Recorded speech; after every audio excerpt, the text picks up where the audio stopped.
debut, first fight as a champion here in the United States. Put on a tremendous fight. The funny thing was, Cecilia was the one that picked out Kali Reis as an opponent. She said, if I'm coming to America, actually this was supposed to take place on the undercard of Triple G and Canelo in Las Vegas. But this was as credible as fight to warrant being on HBO. It was kind of opportunity that was created. Chocolatito wasn't available as the co-feature. He was the original person slotted as the co-feature. That opened up the door for Cecilia, and you saw the talent of Cecilia and, frankly, of Kali Reis. Kali Reis came to take the titles, you know, and hitting Cecilia with a couple of those big shots that she did. You can tell she was very hungry, and she fought her heart out. Cecilia shows why she's the only undisputed champion in the sport of boxing. Her technical skill, I think, is above any other female boxer in the sport. And she showed how she was able to outbox a much bigger opponent, but a very dangerous opponent like Kali Reis. Cecilia, if you want to say a few words, and then we have Jonathan Banks sitting next to Cecilia as well, so we can, you know, after Cecilia says a few words, we can open up for questions for her. Yeah, I haven't had so much fun in a long time. I had an amazing opponent, and we just went with 10 rounds, and I needed someone who could bring the best out of me. So I went 2 divisions up, and I got the former world champion, and I knew that she would just come for the belt, and she would give everything, and she was definitely a worthy opponent for this historical fight. So I'm just extremely happy and proud of both of us tonight. Questions? Cecilia, when she got the knockdown in the 6th, did you feel at all that happened because you were fighting out of your style, being more aggressive, being on HBO in America for the first time, or were you fighting as good a fight as possible, she just got the shot in? No, I think, you know, she's very strong. She is bigger than me, and it was a good shot. And I don't want to take anything away from her.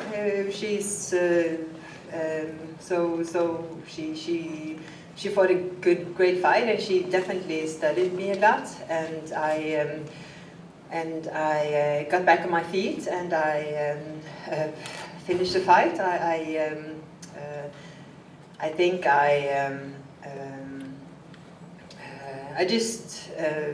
you know what? I just okay. It happened. I just pulled myself together, and I finished my fight and took my belts home with me. And I think that, together with having the first female fight on HBO in such a way, is a huge win.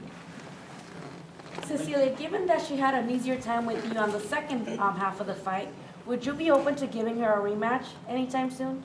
Yeah, definitely. You know,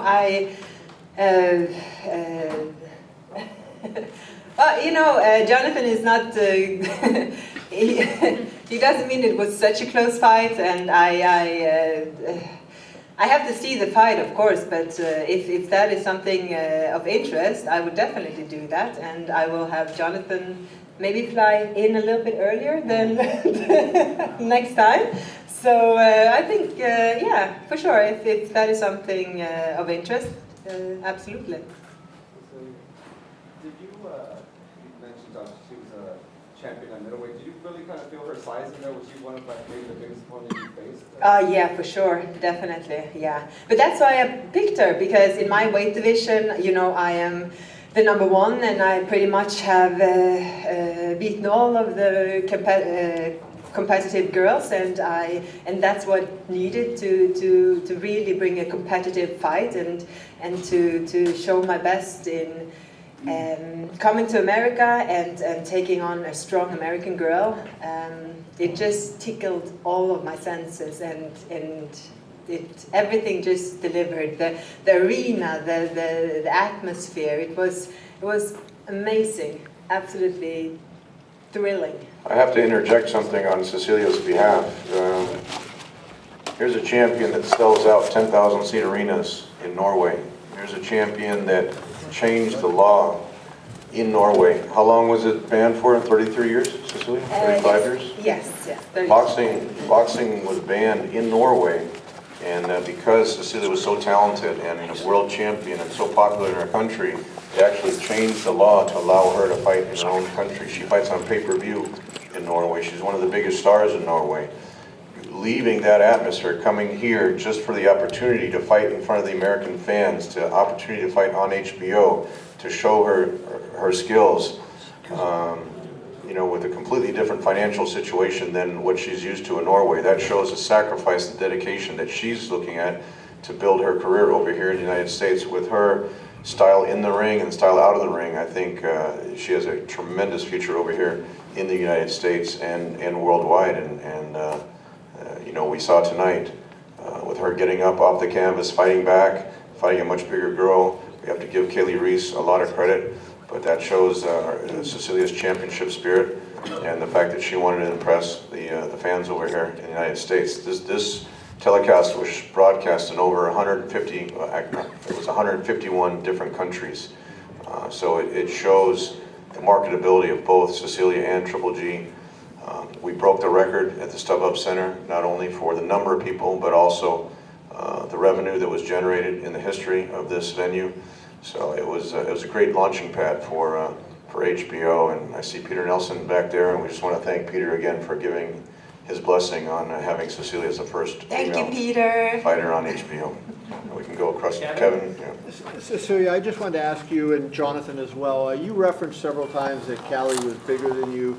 Clarissa Shields obviously has fought at 168. She's a much bigger girl even than Kali. How do you think, given your experience with this woman, that you would do against fighting someone as big as Clarissa Shields?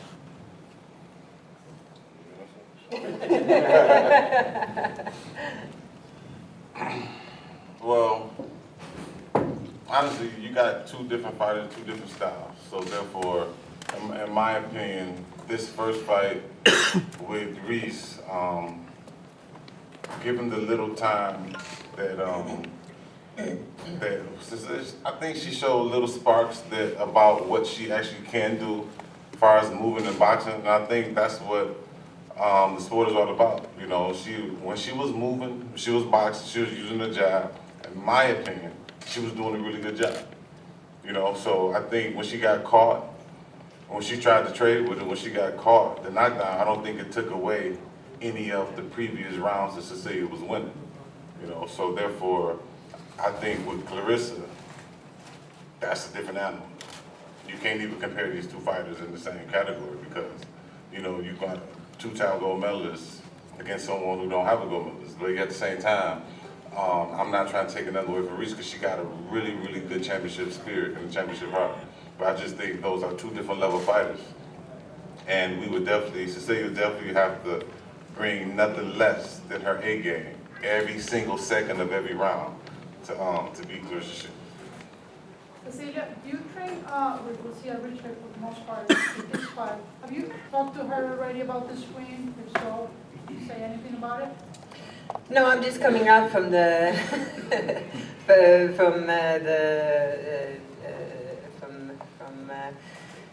the water. Yeah. So paperwork. No, I haven't got that far. And second question is like, well, you're from Colombia. Have you ever think about bringing this whole boxing talent to show over there in South America and Kyrgyzstan? I would love to do that. I want to fight everywhere, anywhere, on the biggest arena, on the biggest TV channels. I just want to box. I love this and new challenges and just really see how far it can take me and how good I can be in the ring and you know what, I just have to see what opportunity is coming up, but for me, anything is possible. Dan? Cecilia, congratulations right back here. Thank you. I was wondering if you could just explain what happened in the terms of your training situation, where Lucia was with you in camp, with you all during the week, and now Jonathan obviously was in your corner for the fight. Well, you know, me and Jonathan has worked together for a long time, and the first weeks he couldn't be here, unfortunately, because he was in Europe. So so Lucia was so wonderful, kind that she stepped in, but at the fight night, my gut feeling was that I needed somebody who knew me and could take me, you know, if anything should happen, so could be there and just and somebody who knew me, you know, and I think it was the right decision, and I think always listen. I always listen to my gut feeling, and as a fighter, as you know, you are up in the ring. You know, it's your health. It's you. You are alone there. You know, you have to trust yourself. You have to trust your gut feeling, and my gut feeling this time was that I needed to have Jonathan with me fight night. And so just quickly then, how was Lucia's reaction to that? And Jonathan, what did you think when you got the call? No, Lucia is absolutely fine with that. She's an amazing person, so she understood the whole situation, and she stepped in a very short time for a couple of weeks, and so she's been a fighter herself. She knows this game. I can't say I was knocked off my feet because I mean, me and Cecilia, it's not like we lost contact. She was talking to me, and she was telling me maybe it's more so a week ago when I was still in, I believe I was in Germany. She said, "This feels so weird. I don't know how I'm gonna feel if I don't have you in the corner." And she was saying that, and I'm like, okay, maybe she will request it, maybe not. I didn't know. And when I got a call saying that definitely, I want you, like, look, whatever you got to do, if you're not busy, I need you, I would like you in the corner. I said, of course, because it's not like we didn't have no camaraderie before. I mean, we had a good thing going, and we still have it going. So, and I think in sports, the hardest thing to find is that one to take another one to the next level. So just get on a plane like last night? Or No, but this morning. this morning? Okay. Like this morning. So, but you know, like, but when duty calls, you know, that's what it's all about. You know what? He came. I needed him, and he came, and that's the only thing that matters. David? Cecilia, there's another welterweight that's undefeated in the last 11 years. Yes. Layla McCarter. She's Yes. still a consideration. Yes, and we are doing doing talks with her, and we have been for a long time, and I hope we can figure something out for sure. What's been the holdup so far? You know what? I don't like to do this public, you know, on Twitter, on Facebook. I don't do that. This happens in my book, it happens the right way between manager and promoters, and you know the deal. And I don't want to say anything. I don't want to say anything about it. I can say, David, there were pretty high financial expectations on Layla McCarter's side, and it didn't quite fit into even the HBO budget. Couldn't meet those expectations, even pay-per-view. So, look, you know, she was the mandatory. She took a fight in Mexico, which, as a mandatory, you're not allowed to do that. So, you know, if something like that, as Cecilia said, if something like that presents itself, and you know, if the financial expectations are something that's realistic for what works. You know, certainly that's something to consider, but that's a pretty direct answer to why that fight hasn't happened yet. Jonathan, what do you think Emmanuel Stewart would have said tonight? What do you mean? In what way? About the corner work, the fight. Well, you know what? Honestly, this is from my heart. I feel I try to do everything I can not to enter a gym, enter a ring, or enter a corner of an arena without having him with me. So, I mean, that's why what I do is coming straight from my heart. So therefore, that's why when she called, I came, because you know, it's coming from the heart. So therefore, I really believe that what I said, I mean, obviously I'm sure to me, he's the GOAT. So he put it in much better ways, but I feel he would have been happy with the things I said. Next question. Tom, in developing Cecilia now here in America, and if the rematch with Canelo is done in September or even May of the next year, can we expect her to be on the undercard? Well, she was supposed to be on the first time with Triple G and Canelo, so I don't see why she wouldn't be. If the rematch happens, I don't see why she wouldn't be on that. She brings a whole different level to the promotion. We saw that Cecilia generated her own articles, LA Times articles, ESPN, Yahoo. I mean, people were writing about her as a big addition to the show. She was generating her own publicity, and that's exactly what you want for a pay-per-view show. So, you know, now with her debut out of the way here on HBO, I don't see why she couldn't be on that show, as she's definitely a huge asset to any show.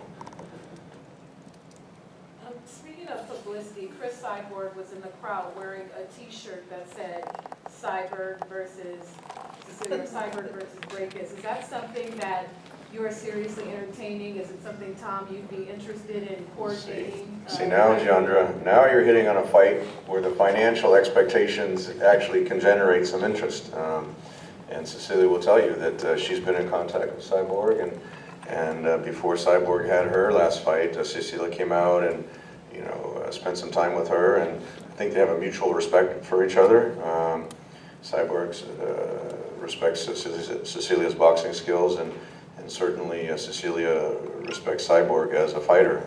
She came, I think, to generate some publicity for that fight, and they have a mutual respect. If there's a way to try to make that work, I know in Norway that would be a huge fight, and Cyborg, you know, with what she's doing in the Octagon and UFC, just would definitely complement where Cecilia's at in her career, and Cecilia can answer from her side as well.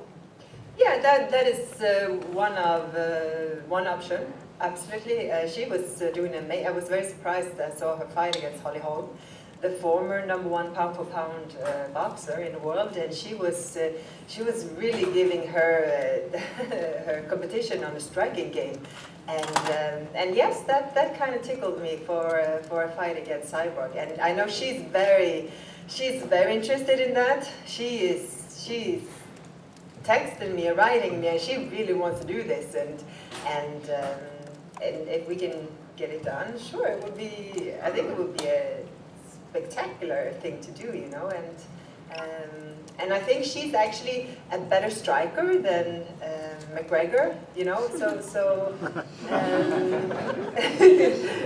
I think that would be a much more competitive fight than Mayweather-McGregor also. All right, we're going to wrap up. Cecilia's been here enough. We're going to wrap up, and then Triple G will be here shortly. Thank you. Oh, we have Cecilia. Wait, before you leave, Ed Levine is here, president of the IBO. He has a small token of your boxing accomplishments. Cecilia, congratulations. You're the first lady of boxing, in my case, and I'm the first lady on HBO. And I'm so glad that you had the opportunity to open the door to many great fights. Oh, it couldn't have been scripted better. Great for boxing. So, in keeping with the IBO tradition, you're following Vladimir, Triple G, Lennox Lewis, Roy Jones Jr., that we represented with our time. This is the icing. Thank you. You're allowed to, right? The icing on the cake. With the ice. Cecilia, Ed, this way. Little bonus for tonight. Great. Thank you so much.